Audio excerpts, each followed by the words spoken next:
తాకట్లో ఉన్న మీ బంగారాన్ని విడిపించి ఆ రోజు ఆన్లైన్ రేటుకి కొంటాం. Sharma gold company. నమస్కారం, వెల్కమ్ టు సుమన్ టీవీ. నేను గీతాంజలి. ప్రస్తుతం మనతో పాటు ప్రముఖ వాస్తు జ్యోతిష్య పండితులు చేబియ్యం కిరణ్ శర్మ గురువు గారు ఉన్నారు. వారితో మాట్లాడదాం. గురుగారు నమస్కారం అండి. సమస్త సన్మంగళాని భవంతు, దీర్ఘ సుమంగళీ భవ, అఖండ ఐశ్వర్యవతి భవ. ధన్యవాదాలు గురుగారు. నమో వెంకటేశాయ. అద్భుతం. ఎక్కడ విన్నా అసలు అంటే మనకేంటో ఒక్కొక్క సీజన్ లో చూస్తూ ఉంటాము, ఆ దైవారాధన విపరీతంగా కనపడుతోంది. ప్రజలందరూ కూడా అవి పూజలు చేయటం, ఫలితాలను పొందడం. అంటే ఇప్పుడు చెప్పాలంటే సోషల్ మీడియా ఆన్ చేసినా, లేకపోతే ఏదైనా యూట్యూబ్లో ఏమైనా వీడియోస్ చూసినా, ఎవరినైనా పలకరించినా, ఎవరన్నా వాళ్ళతో మాట్లాడినా, మేము సప్త శనివార వ్రతం చేస్తున్నాము, ఏడుగొండల వాడికి ముడుపు కట్టుకుంటున్నాము, దర్శనానికి వెళ్తున్నాము, మాకు ఇలా మేము ఇప్పుడు 5వ వారంలో ఉన్నాము, 1వ వారం ప్రారంభించాము, మాది అయిపోయిందని ఇవే మాటలు మాట్లాడుతూ ఉన్నారండి. వాస్తవానికి చాలా సంతోషంగా అనిపిస్తుంది స్వామివారిని ఇలా ప్రతి ఇంటిలోనూ కొలువుంచి ఆరాధించడం. మరి ఈ వ్రత మహత్యం ఏమిటి, అసలు ఎటువంటి ఫలితాల కోసం చేస్తారు, ఎలా చేస్తారు వివరించండి. ఒకటి, దీనికి నేను ప్రత్యక్ష అనుభవం నాది, అంటే నాకున్నటువంటి ప్రత్యక్ష అనుభవం నాది. నాకు గత 2-3 సంవత్సరాల నుంచి నాది ముక్కు వంకర, నాది ముక్కు వంకర ఉంటుంది. చిన్నప్పటి నుంచి వంకరే ఉంది అది. కానీ గత 2 ఏళ్ల నుంచి నాకు ముక్కులో బ్లడ్ వచ్చేస్తుండేది. నేను షూట్ చేస్తున్నప్పుడు కూడా, నేను ఇంట్లో నాకు ఆస్ట్రాలజీ నాది షూట్ చేస్తున్నప్పుడు సడన్గా ముక్కులో బ్లడ్ వచ్చేది. అలా బ్లడ్ వచ్చినప్పుడు ఏమనిపిస్తుంది, రోగం ఉన్నోడికే వస్తుంది అది ఖచ్చితంగా. ఇదేంటి రోగం ఉందా, నాకు ఏముంది, క్యాన్సర్ ఉందా ఏముందా అన్నటువంటి ఒక ఫీలింగ్ మనిషికి ఫస్ట్ వచ్చి అదే. మనిషికి బ్లడ్ బయటకు వస్తే ఫస్ట్ క్యాన్సర్ ఉంది అనుకుంటాడు. ప్లస్ మా అమ్మగారు కొద్దిగా క్యాన్సర్తోనే కొద్దిగా కాలం చేశారు. ఇది ఉందని చెప్పేసి 3 ఏళ్ల నుంచి నేను జెనెటిక్ టెస్ట్ చేయించుకున్నాను, జెనెటికల్ టెస్ట్ కూడా చేయించుకున్నాను. మీకేం లేదండి స్వామి అంటారు. సార్ కొన్ని ఉన్నాయి కదా మేడం అంటే, అందరికీ ఉంటాయండి, లోపల హార్మోన్లు అందరికీ ఉంటాయి, కొన్ని అందరికీ క్యాన్సర్ కణాలు ఉంటాయి అందరికీ, వాటి పెరిగేటువంటి ప్రభావం వేరే ఉంటుంది, పెరగవు మీకు అవి అని చెప్తుంది. సరే అయిపోయింది, బ్లడ్ బాగా వస్తుండేది. డాక్టర్కి వెళ్తే, ఏ డాక్టర్కి వెళ్ళినా మీరు ముక్కులో వేలు పెట్టొద్దు అన్నాడు. సరే ఇలాగే అందరి దగ్గరికి వెళ్ళినా, ఫేమస్ డాక్టర్ ఐవి రెడ్డి గారి దగ్గరికి, తర్వాత మనకి కేవి శర్మ అని ఒక తంత్ర వారి దగ్గరికి, మనకి మౌనిక మేడం గారి దగ్గరికి, ఇలా పెద్ద పెద్ద డాక్టర్కి వెళ్ళాను.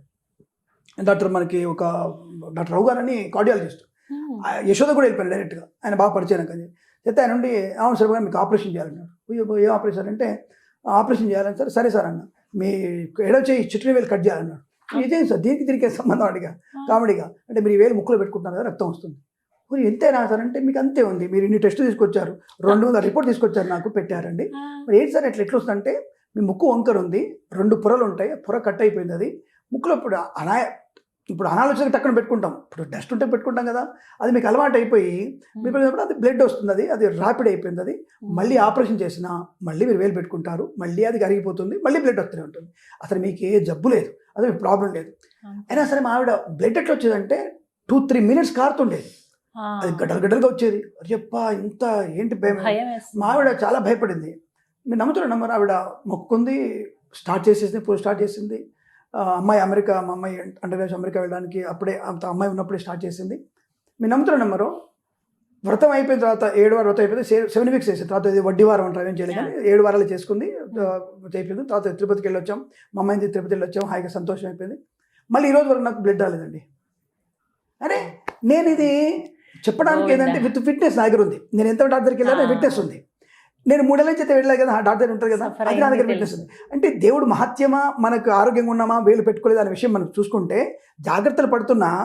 ఎప్పుడో ముక్కు అయితే ఇట్లా అనుకుంటాంగా, ముక్కు గట్టిగా రాసుకుంటాంగా, అప్పట్లో నేను ఇట్లా ముక్కు ఇట్లా అంటే కూడా నాకు బ్లడ్ వచ్చేది. ఇప్పుడు చెప్పి అంత బ్లడ్ విపరీతంగా షర్టు తడిసిపోయింది. కేదార్నాథ్ వెళ్తున్నప్పుడు గంగోత్రిలో ఒక టవల్ నా చేతిలో, టవల్ మొత్తం బ్లడ్ అయిందమ్మా, టవల్ మొత్తం. అంటే దాదాపు నాకు తెలిసి ఒక 50 గ్రామ్స్ బ్లడ్ వెళ్ళిపోయి ఉంటుంది బయటికి, 50 గ్రామ్స్ వెళ్ళిపోయి ఉంటుంది మినిమం, అంత బ్లడ్ అయిపోయింది. అటువంటిది ఒక జస్ట్ మా ఆవిడ కంప్లీట్ 3 మంత్స్ అయిపోయింది. ఈ రోజు వరకు నాకు మళ్ళీ అది కనబడలే. మరి అది వెంకటేశ్వర స్వామి మహత్య, అందుకే మీ నారాయణ అంటే ఎంత సంతోషం అనిపిస్తుంది. అంటే ఇది ఇక్కడ ఏం చెప్తున్నా అంటే, ఏదో నేను మేము మభ్యపెట్టడానికి కాదు, నా జరిగిన అనుభవం ఇది. కానీ నేను పూర్తిగా విశ్వాసంతో ఉన్నాను, గట్టిగా చెప్పగలను. ఎస్. మరి ఏమిటి ఈ యొక్క వ్రతం చేస్తే ఏమిటి ఫలితం అంటే, ముఖ్యంగా శనేశ్వరుడి యొక్క ప్రభావం తగ్గించుకోవడానికి. శనేశ్వరుడు అంటే రోగాన్ని నాశనం చేసేవాడు, రోగాన్ని రాకుండా చేసేవాడు, రోగం వచ్చేవాడు కూడా వాడే. అటువంటి శనేశ్వరుణ్ణి మనం కనుక కంట్రోల్లో పెట్టుకుంటే, ఈ వెంకటేశ్వర స్వామి యొక్క వర ప్రభావం చేత ఈ వెంకటేశ్వర స్వామి వ్రతం చేసిన వాళ్ళకి శనేశ్వరుడి యొక్క గ్రహ ప్రభావం మన మీద ఉండకుండా చేస్తుంది. కాబట్టి ఇది మనం చేసుకోవచ్చు ఇంట్లో హాయిగా ప్రశాంతంగా కలశం పెట్టుకొని 7 వారాలు చేసుకొని. కొంతమంది వడ్డీ వారం అని 8వ వారం చేస్తారు. 7 వారాలు వ్రతం, దాని పేరు 7 వారాల వ్రతం. ఇంకా మన అధికం ఫలం అని 8వ వారం చేసుకోవచ్చు, దానికి ఇబ్బంది లేదు. కానీ 7 వారాలు తప్పు. 7వ వారం ఉద్యాపన కూడా, ఉద్యాపన 7వ వారం పుస్తకంలో ఉంటుంది, ఉద్యాపన అదే రోజు చేసుకోవాలి. అలా చేసిన వారికి తప్పకుండా రోగనాశనం కలుగుతుంది, ఐశ్వర్యాన్ని పొందుకునే అవకాశం ఉంటుంది, ఆకస్మిక ధన ప్రాప్తి ఉంటుంది. అంటే నేను ఏదో లాటరీ వస్తాగా జూదం ఆడమని కాదు, కానీ షేర్ మార్కెట్లో స్పెక్యులేషన్లో కూడా దాని ప్రభావం చేత మనకి ఆర్థికపరమైనటువంటి అభివృద్ధి ఉంటుంది. ఎప్పుడో మనకు 3 ఏళ్ళ కింద రావాల్సిన డబ్బులు సునాయాసంగా మనకి చేతికి వచ్చేస్తాయి. ఇది మాత్రం ఈ సప్త శనివార వ్రతం వల్ల జరిగే అవకాశం ఉంటుంది. కొంతమంది పాపం ఆడవాళ్ళు అడుగుతూ ఉంటారు, స్వామి 5వ వారం వచ్చింది మాకు మైల్ వచ్చిందని ఒకళ్ళని అంటే ఆ రోజు అడ్డం వచ్చినా ఆ రోజు కౌంట్ ఏం మిస్ అవ్వదు. అంటే 4 ఈ రోజు మిస్ అయింది, నెక్స్ట్ 5 ఈ వారం ఈ మంత్లో వచ్చింది, 4 కంటిన్యూషన్. ఇది ఆడవాళ్ళకు ఉండే వరం. అది అక్కడ ఎక్కడ కూడా వాళ్ళకి ఇదే ఒక దీక్ష ఉంది, వాళ్ళకి ఆడవాళ్ళకి ఇది ఒక దీక్ష. ఈ దీక్షలో ఇంకో దీక్ష ఎందుకు? కాబట్టి ఈ దీక్ష కంటిన్యూ అవుతూ 5th నెక్స్ట్ మంత్లో 5th కౌంట్ అయిపోతుంది కాబట్టి దానికి ఇబ్బంది లేదు. గురుగారు, ఇందులో పిండి దీపాలు చాలా ప్రముఖమా? ఖచ్చితంగా పిండి దీపాలు పెట్టమని చెప్పారు భగవంతుడి దాంట్లో. పెట్టమని అంటే పిండి దీపాలు కూడా బియ్యం పిండి దీపాలు, కొంతమంది గోధుమ పిండి పెడతారు కానీ బియ్యం పిండి పెట్టాలి. బియ్యం పిండి చేసినటువంటి వ్యక్తులే ఆ ప్రసాదాన్ని కూడా జ్యోతులు ఎప్పుడు విన్నారు మీరు? కొంతమంది ప్రాంతాల్లో కర్ణాటక సంప్రదాయంలో రాఘవేంద్ర స్వామి జ్యోతులు పెడతారు. మా అమ్మమ్మ గారు పెట్టేది జ్యోతులు పెడతారు. అంటే వెంకటస్వామికి, అంటే కొంతమంది ఏమో వెంకటస్వామి పెడతాం మనం జ్యోతి, కానీ రాఘవేంద్ర స్వామికి ఈ బియ్య పిండిలోనే పంచదార కరెక్ట్గా కొలత వేసి ఆవు నెయ్యితో బాగా కలిపి, బాగా కలుపుతారు, దాన్ని కలిపి అది దీపంలాగా చేసి ఉదయం వెలిగిస్తే సాయంత్రం ప్రదోషకాలం వరకు అది కొండెక్కితే అప్పుడు మా అమ్మమ్మ భోజనం చేసేది. అది జీవితాంతం చేసేది మా అమ్మమ్మ గారు. ప్రతి ఆషాఢ చేసి మా అమ్మ చేసేది. ఆ టైంలో చేసి మన ఆ జ్యోతి అందరు పెట్టేది మాకు. ఎంత టేస్ట్ ఉంటుందో అది, చాలా టేస్ట్ ఉంటుంది, చాలా బాగుంటుంది. నెయ్యితోని బాగా లోపలికి ఇంకి వేడి నెయ్యి వల్ల అది ఎంత టేస్ట్ ఉంటుందో అందరం గబక్కన తినేసేవాళ్ళు. ఇక్కడ కూడా ఆ జ్యోతులు వేయించినప్పుడు ఆవు నెయ్యి వేయాలి, వేసి ఉత్తులు పక్కేసేసి అవి కూడా నోట్ వేసేసుకోవాలి మనం. అందుకే చిన్నవి చేయాలి. కొంతమంది చెత్తబుట్లు దేవుని దగ్గర పెట్టి చెత్తబుట్లు వేస్తారు, కానీ చిన్నవి చేసుకోండి. ఇంత సైజ్ ఏం చెప్పలే, అక్కడ పిండి దీపాలని చెప్పారు. చిన్నవి చేసేసుకొని ఒత్తి వేసి, ఒక ఒత్తి బొడ్డు ఒత్తి వేసి నెయ్యి వేసి వెలిగించేసి స్వామివారి చూపించేసి ఆ ఒత్తి పక్కన పెట్టేసి శుభ్రం నోట్ వేసుకుంటే ఒక పక్కన మింగేయచ్చు. టేస్ట్ కూడా చాలా టేస్ట్ ఉంటుంది. కొంతమంది ఆవులకి తినిపించారు, పెడతారు. అదేంటో నేను ఆవులు పెట్టి మనం ప్రసాదంగా తింటే ఏది సంకల్పం అనుకున్నా ఆ సంకల్పం నెరవేరుతుందిగా, అది చేయమని చెప్పారు. అలాగే నల్ల ఉండలు, నల్ల నూరుతో బెల్లపునలు చేయాలి. ఇంత చేస్తారు కొంతమంది, ఇంత అక్కర్లేదు, ఇంత చిన్న చిన్న ఉండలు చేసుకుని తినేసేయచ్చు. చాలా మందికి డౌట్ ఏంటంటే, అమ్మో నల్ల నూరు ఉండాలి కదా, శని పోవడానికి వాళ్ళు మాకు ఇచ్చారు ప్రసాదంగా, మేము తింటే మాకు శని మాకు పడతాడా? అది శని ప్రసాదం వల్ల ఇతరులకు ఉన్నటువంటి శని దోషం తొలగిపోతుంది. అయ్యో చాలా మంచిది అది. ఇది భ్రమ.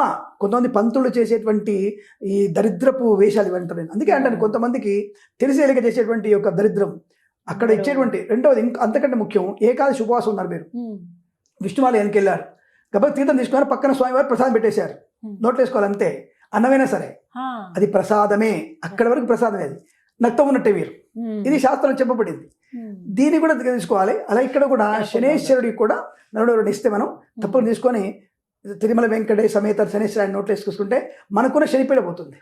అంతటి మహత్వం దాంట్లో. ఈ నియమాల్లో కొన్ని చెప్తున్నారు, నల్ల వస్త్రాలే ధరించాలి. మావిడ అంటే ఏం కట్టుకోలేదు, మావిడ మంచి శుభ్రంగా పట్టు చీర కట్టుకుంది, హాయిగా కాళ్ళ పసుపు రాసుకుంది, శుభ్రంగా పారాయణ పెట్టుకుంది, హాయిగా బ్రాహ్మణ పిలుచుకుని చేసుకున్నాడు. భార్య భర్త కూర్చొని చేస్తున్నారు, వీడియోస్ లో చూస్తే చాలా బాగుంది చూడటానికి. అంటే ఇక్కడ ఏమైందంటమ్మా, సోషల్ మీడియా ఇన్ఫ్లుయెన్స్ ఎక్కువైపోయింది. అంటే ఒక మీలాంటి పెద్ద పెద్ద వాళ్ళు ఇన్ఫ్లుయెన్సర్ చేసినప్పుడు అరే వాళ్ళు చేశారు బాగున్నారు మనం చేద్దాం అనేటువంటి భావన ఏర్పడింది. అది మంచిది. అదే అంటాను, ఇన్ఫ్లుయెన్సర్ ఉన్న వాళ్ళు కొంతమంది మాట్లాడుకున్నారు. అంటే మనం మాట్లాడేటప్పుడు ఇప్పుడు నేనున్నాను, నన్ను చూసి అభిమానించే వాళ్ళు 100 మంది ఉంటారుగా, నేను తప్పు మాట మాట్లాడితే పట్టుకునే వాళ్ళు ఉంటారు, కాబట్టి ఫాలో అవుతారు. కాబట్టి జాగ్రత్తగా మాట్లాడతాం. అందుకే రాజమౌళి గారు అట్లాంటి వాళ్ళు కూడా స్టేజ్ మీద ఉన్నప్పుడు మనం అలాంటి వాళ్ళు పెద్దవాళ్ళు అనేవాళ్ళు జాగ్రత్తగా మాట్లాడే ప్రయత్నం చేయాలి. అంటే దేని విమర్శించకూడదు, అలా జాగ్రత్త పెట్టుకుంటుంది. అందుకే ఇక్కడ కూడా నల్ల ఉండలు తినడం వల్ల ప్రయోజనం ఉంటుంది, మనకు అనుకూలత ఉంటుంది. నల్ల బట్టలు అక్కర్లేదు, హాయిగా పట్టు చీరలు కట్టుకొని శుభ్రంగా చేసుకోవచ్చు. దానికి ఎక్కడ నల్ల బట్టలు చెప్పలేదు. అంటే భార్యాభర్తలు కూర్చోకపోతే అంటే భార్య కొద్ది కూర్చోవచ్చు, అసలు చేసుకోవాల్సిన ఆవిడే. నోమది, అది 7 వారాల నోమది. అంటే ఆడపిల్ల చేసుకుంటే ఆటోమేటిక్గా అది శుభ్రంగా జరుగుతుంది. మావిడే చేసుకుంది. పాపం నేను ఎక్కడ 2 సార్లు నేను కూర్చొని పూజ చేయించాను తప్ప మిగతా సార్ నా శిష్యులు వచ్చి పూజలు చేయించారు. ఆవిడ కొద్ది పాపం చేసుకుంది. హారతికి కూడా నమస్కరించకుండా పిలిచేవాళ్ళు, నేను హారతి తీసుకోండి అని చెప్పి వెళ్ళాను తప్ప, అంటే శ్రద్ధ లేదని కాదు, సమయం లేకపోవడం. ఆవిడ చేసుకుంది, ఆ ఫలితాన్ని అనుభవించాను, బ్రహ్మాండంగా నాకైతే అనుభవించాను, నా భార్య పుణ్యబలం. నైవేద్యం విషయంలో ఒక చిన్న క్లారిటీ కావాలి, ఎందుకంటే కొంతమంది ఏంటంటే మొదటి వారం నుంచి 7 పెడుతున్నారు, వారం పెంచుతూ 7 వరకు వస్తున్నారు కొంతమంది. అసలు ఎన్ని నైవేద్యాలు ఒకటి స్వామివారికి సంఖ్య ఇప్పుడు ప్రతి వారం 7 పెట్టాల్సిందే. ప్రతిరోజు ప్రతి వారంలో మనం ప్రతి వారంలో 7 పెట్టాలి, చిన్న 7 పెట్టాల్సిందే. 7 వారాలు అవుతారు, ఒక్కొక్క వారానికి ఒక నైవేద్యంగా మనం 7 వారాలకి 7 ప్రతిరోజు పెట్టాలంటే 40 రకాలు. 7 రకాలు అక్కర్లేదు, అంటే నూల ఉండలు 7. భోజనం అంటారా, పంచభక్ష భోజనం మన ఇష్టం. ఇప్పుడు ఇదే ఇక్కడే ఇప్పుడు ఒక పూరి గుడిసెలో ఉన్నాడు, వాడికి అన్నం పప్పు ఒకటే వండుకుంటాడు, అన్నం ఒకటే వండుకోగలుగుతాడు, పెరుగు తెచ్చుకుంటాడు. అది నైవేద్యం పెడతాడు. పచ్చడి ఏ వద్దని చెప్పాడా? అంతే ఉంటుంది. అదే అదే అంట, దేవుడు ఎక్కడ చెప్పలేదు. ఆ. పంచభక్షాలు ఉన్నప్పుడు పెట్టు, ఉమ్. నీకు ఎంత యోగ్యత ఉందో అంత యోగ్యత పెట్టు.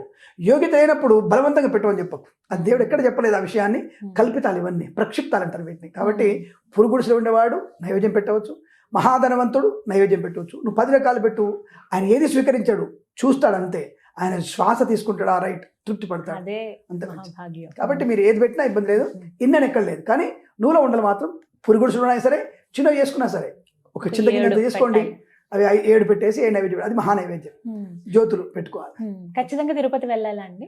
అలా ఏం చెప్పబడలేదు, అలా స్వామివారికి రమ్మని చెప్పలేదు. స్వామి దర్శనం చేసుకుంటే మంచి అని చెప్పారు తప్ప కంపల్సరీ మ్యాండేటరీ అని చెప్పలేదు. నేను ఎవరిదైనా లేడా, నీతో లేడా?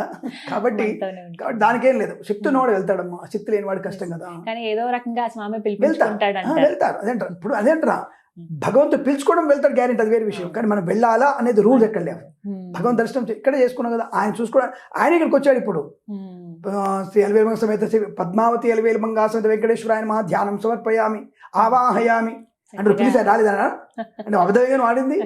అంటే పద్మావతి అలవేలుమంగ సమేత శ్రీ వెంకటేశ్వర అన్నప్పుడు ఆవాహయామి అని రావాలి కదా. ఆసనం సమర్పయామి, పాదయో పాద్యం సమర్పయామి, సహస్రదేవం విశ్వం విశ్వనారాయణం హరిం అని పిలిచావు కదా. రమంతో తుప్పితే ఎందుకు రాడు ఆయన అక్కడికి? యద్భావం తద్భవతి, ఆయన వచ్చి కూర్చుంటాడు అక్కడ. సప్త శనివార వ్రతం చాలా అద్భుతమైనది. చేయడం వల్ల శనేశ్వర దోషం పోతుంది, ధనప్రాప్తి ఉంటుంది, ఆరోగ్య లాభం ఉంటుంది. కాబట్టి ఇవి చేసుకోవడం ఉత్తమం, చేయండి, చాలా మంచిది. సంతోషం గురుగారు, ధన్యవాదాలు. ఆనంద సిద్ధిరస్తు, అష్టైశ్వర్య ప్రాప్తిరస్తు.